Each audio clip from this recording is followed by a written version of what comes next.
अस्सलामुअलैकुम स्टूडेंट्स।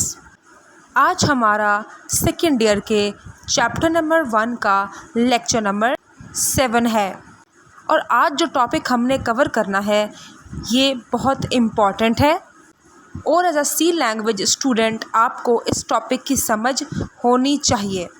तो बिना देर किए चलते हैं आज के लेक्चर की तरफ। प्लीज़ अगर आपको मेरी वीडियो पसंद आए तो उसे लाइक कीजिए, मेरे चैनल को सब्सक्राइब कीजिए और वीडियो की नोटिफिकेशन के लिए बेल आइकन पर प्रेस कीजिए। अपने पिछले लेक्चर्स में हमने लिंकिंग और उसकी दो टाइप्स डायनामिक लिंकिंग और स्टैटिक लिंकिंग का जिक्र किया था, जिसमें से हम स्टैटिक लिंकिंग के बारे में काफ़ी बात कर चुके हैं डिटेल में कि वो क्या होती है और किस लिए इस्तेमाल होती है। इस लेक्चर में जो हमारा मेन फोकस रहेगा वो डायनामिक लिंकिंग पर रहेगा, तो आपने इस लेक्चर को बड़े ही गौर से सुनना है। तो ये है हमारा लेक्चर आज का डायनामिक लिंकिंग के बारे में। तो बिना देर किए चलते हैं हमारे टॉपिक की एक्सप्लेनेशन की तरफ। अब बात करते हैं डायनामिक लिंकिंग के बारे में। डायनामिक लिंकिंग का जो प्रोसेस है ये स्टैटिक लिंकिंग के ऑपोजिट है। टर्बो सी प्लस प्लस जो है ये डायनामिक लिंकिंग को प्रॉपर सपोर्ट नहीं करती, मतलब इसके अंदर ज़्यादातर डायनामिक लिंकिंग को इस्तेमाल नहीं किया जाता। लेकिन टर्बो सी प्लस प्लस के अलावा भी और भी काफ़ी ज़्यादा जो है कंपाइलर्स बनते आए हैं वक्त के साथ साथ। उनमें जो है इन्वेंशन होती आई है और उनके नए नए वर्जन्स जो आते रहे हैं, तो उसमें डायनामिक लिंकिंग को बड़े ही अच्छे तरीके से सपोर्ट किया जाता है, जिसमें सी प्लस प्लस लैंग्वेज के अंदर भी डायनामिक लिंकिंग का इस्तेमाल किया जा सकता है। उसके अलावा पाइथन लैंग्वेज के अंदर जो कंपाइलर यूज़ होता है वो भी डायनामिक लिंकिंग को सपोर्ट करता है। ये नहीं है कि टर्बो सी प्लस प्लस के अंदर डायनामिक लिंकिंग का इस्तेमाल ना किया जाता है, लेकिन उसके लिए एक आम प्रोग्रामर जो है वो काफ़ी नहीं है। डायनामिक लिंकिंग के अंदर काम करने के लिए सिस्टम लेवल प्रोग्रामिंग की ज़रूरत होती है, जो कि एक आम प्रोग्रामर जो है वो नहीं कर सकता। इसके लिए एक एक्सपर्ट लेवल प्रोग्रामर चाहिए जिसको सिस्टम की तमाम नॉलेज हो और उसे पता हो कि कौन सी कमांड कौन से सिंटैक्स से हमने जो है इस डायनामिक लिंकिंग के प्रोसेस को यूज़ करना है। लेकिन बाकी जो कंपाइलर हैं उनके अंदर डायनामिक लिंकिंग का इस्तेमाल किया जाता है। आजकल के जो न्यूली वर्जनाइज्ड कंपाइलर हैं, ठीक है, जिसमें और जो आजकल की प्रोग्रामिंग लैंग्वेजेस जो नई आ रही हैं या जैसे सी प्लस प्लस पाइथन हो गई, ठीक है, तो इस तरह की प्रोग्रामिंग लैंग्वेजेस के अंदर भी जो है इस्तेमाल किया जाता है डायनामिक लिंकिंग का। अब डायनामिक लिंकिंग क्या होती है, चलिए ये देखते हैं। जैसे हम मिसाल लेते हैं सी प्रोग्राम की, ठीक है, मिसाल के तौर पे हम सी में प्रोग्राम हम लिख रहे हैं सी लैंग्वेज के अंदर, तो उस प्रोग्राम का कंपाइलर तक तो प्रोसेस सेम ही रहता है, यानी कि हम उसे जब कंपाइल करते हैं तो हमारा जो प्रोग्राम है वो ऑब्जेक्ट कोड में तब्दील हो जाता है। इसके आगे जो लिंकिंग का प्रोसेस है ये डायनामिक लिंकिंग के ज़रिए चेंज हो जाता है, ये स्टैटिक लिंकिंग की तरह नहीं रहता। फिर अब इसको यूज़ करने के लिए सबसे पहले आप ये देखें कि अगर एक प्रोग्राम है लिखा हुआ, ठीक है, सी लैंग्वेज के अंदर, अभी हम उसी के बारे में बात कर रहे हैं, और उस प्रोग्राम के अंदर जो हमने हेडर फाइल्स यूज़ की हैं, ठीक है, मतलब जो लाइब्रेरी फंक्शन हमने उसमें इस्तेमाल करने हैं प्रोग्राम में, इनपुट या आउटपुट या कोई भी किसी भी किस्म के लाइब्रेरी फंक्शंस को जब हमने इस्तेमाल करना है, तो कंपाइल के प्रोसेस तक तो हम पहुँच गए, हमारी फ़ाइल ऑब्जेक्ट कोड में तब्दील हो गई।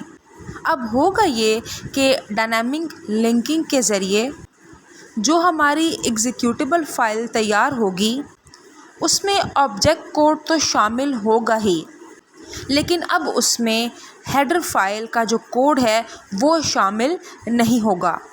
उस कोड की जगह पे एक कीवर्ड स्टब नाम का STUB यूज़ किया जाता है सी लैंग्वेज के अंदर या पाइथन लैंग्वेज के अंदर या वो लैंग्वेजेस जो कि डायनामिक लिंकिंग को इस्तेमाल करती हैं।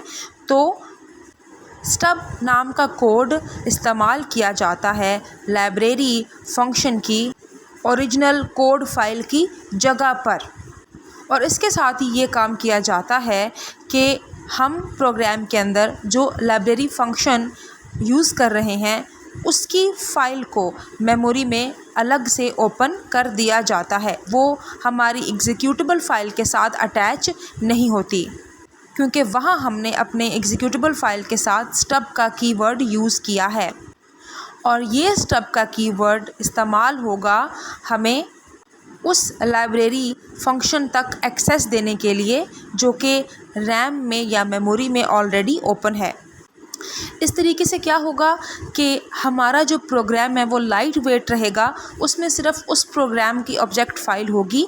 हमारे जो प्रोग्राम की एग्जीक्यूटेबल फ़ाइल जब बनेगी लिंकर के थ्रू, ठीक है, तो उसमें सिर्फ ऑब्जेक्ट कोड होगा जो कि कंपाइलर ने जनरेट किया है हमारे प्रोग्राम का।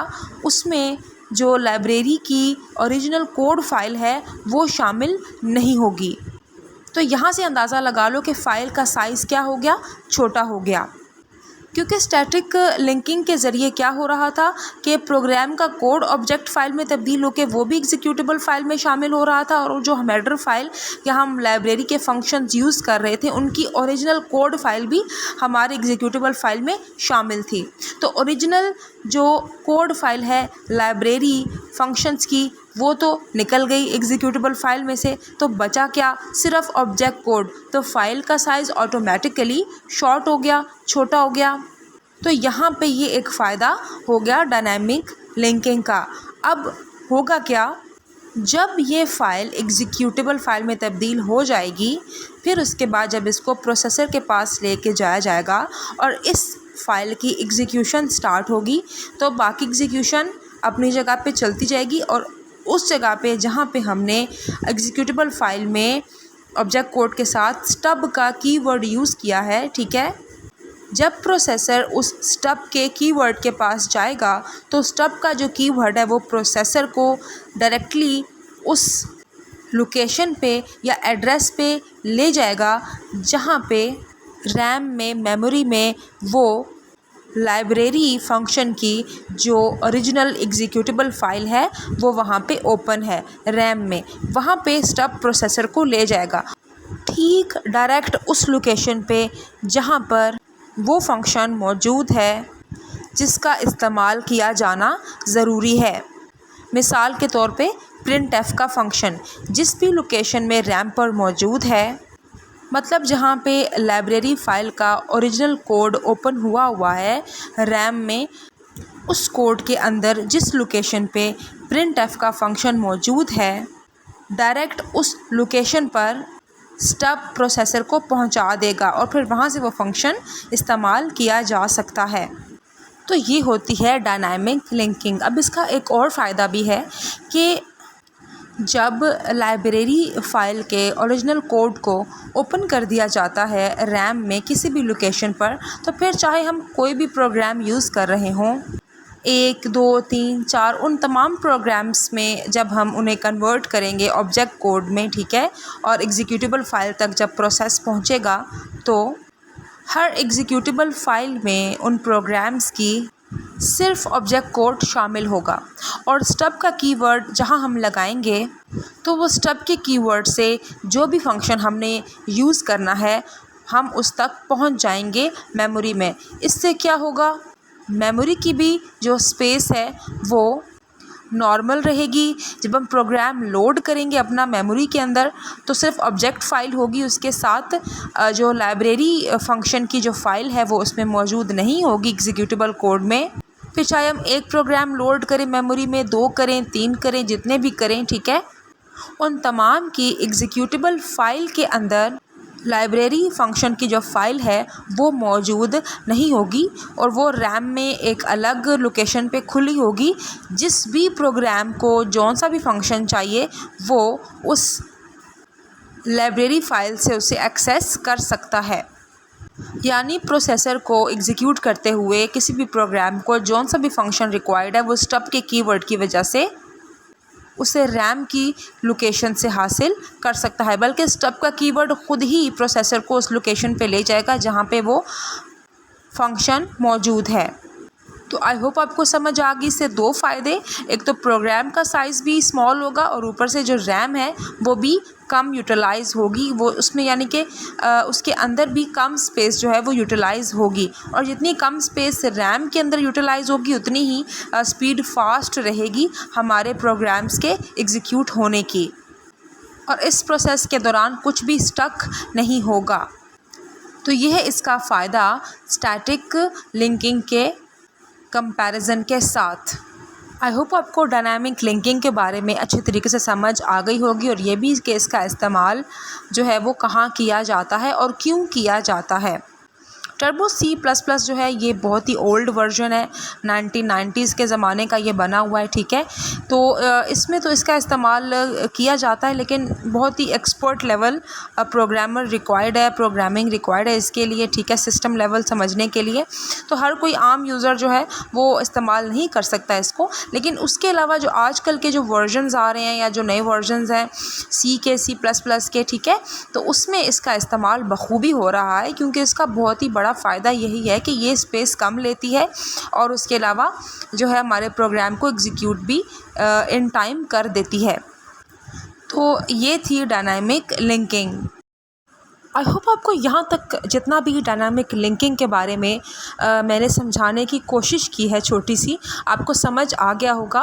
और अब आपने जो है इसको एज़ सेकेंड ईयर क्लास में पढ़ते हुए डायनामिक लिंकिंग के बारे में आपको पता होना चाहिए, लेकिन आपने इसको एज़ टॉपिक जो है तैयार नहीं करना, क्योंकि ये दोनों टॉपिक जो थे स्टैटिक लिंकिंग और डायनामिक लिंकिंग ये आपके लेक्चर में शामिल तो हैं, लेकिन ये आपके कोर्स में शामिल नहीं है। तो आपने जो सेकेंड ईयर की बुक है पंजाब टेक्स्ट बुक बोर्ड की, उसके हिसाब से इन दोनों टॉपिक्स को यानी कि डायनामिक लिंकिंग और स्टैटिक लिंकिंग को तैयार नहीं करना, ठीक है। लेकिन ओवरऑल आपको समझ आ गई होगी कि इन दोनों टॉपिक्स में किस तरीके से लिंकिंग को परफॉर्म किया जाता है। तो जितना भी मैंने अब तक आपको कवर करवाया है इस बुक से मुतल्लिका, आपने इसे बड़े ही अच्छे तरीके से तैयार करना है।